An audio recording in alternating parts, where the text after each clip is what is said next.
এটাকে যদি কেউ দেখে মনে করো যে এটা রসগোল্লা হচ্ছে, না, এটা একদমই রসগোল্লা হচ্ছে না। এটা গরম তেলের মধ্যে রসবড়া তৈরি করা হচ্ছে। এটা একটা খুব সুস্বাদু পিঠে।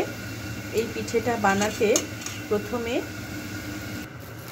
এই যে এই ডালগুলো, এগুলোকে বিউলির ডাল বলি আমরা, এই বিউলির ডালগুলোকে 35 মিনিটের জন্য ভিজিয়ে রেখেছিলাম। তারপরে এটাকে মোটামুটি খুব কম পরিমাণে জল দিয়ে শুকনো করে বেটে নিয়েছিলাম। বেটে নিয়ে এই যে এইভাবে বেটে নিয়েছি। তারপরে এটার মধ্যে সামান্য একটু লবণ দিয়েছি, দিয়ে সুন্দর করে ফেটিয়ে নেওয়া হয়েছে।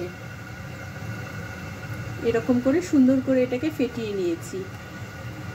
ফেটানোর পরে এটার অনেকটা আয়তনটা বেড়ে গেছে আর ডালটা অনেকটা ফ্লাফি আর হালকা হয়ে গেছে। এরপরে এখান থেকে তুলে তুলে নিয়ে এরকমভাবে কড়াইতে দিয়ে ছাকা তেলে সুন্দর করে প্রথমে ভেজে নেওয়া হচ্ছে। ভেজে নিয়ে তারপরে এখানে খেজুরের গুড় আর জল ফুটিয়ে রস বানিয়ে নেওয়া হয়েছিল। সেই রসের মধ্যে একদম গরম অবস্থাতেই বড়াগুলোকে এর মধ্যে দিয়ে দেওয়া হচ্ছে।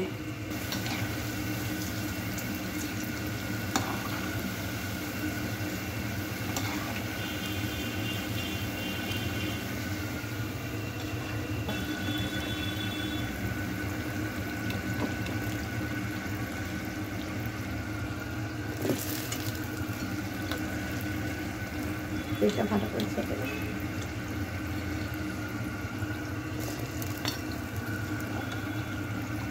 ঠিক এরকম লাল লাল করে ভেজে এই যে একদম রসের মধ্যে দিয়ে দেওয়া হচ্ছে। এটা মোটামুটি 6 ঘন্টার জন্য রসে চুবিয়ে রাখলে দুর্দান্ত একটা স্বাদের রসবড়া তৈরি হয়ে যাবে।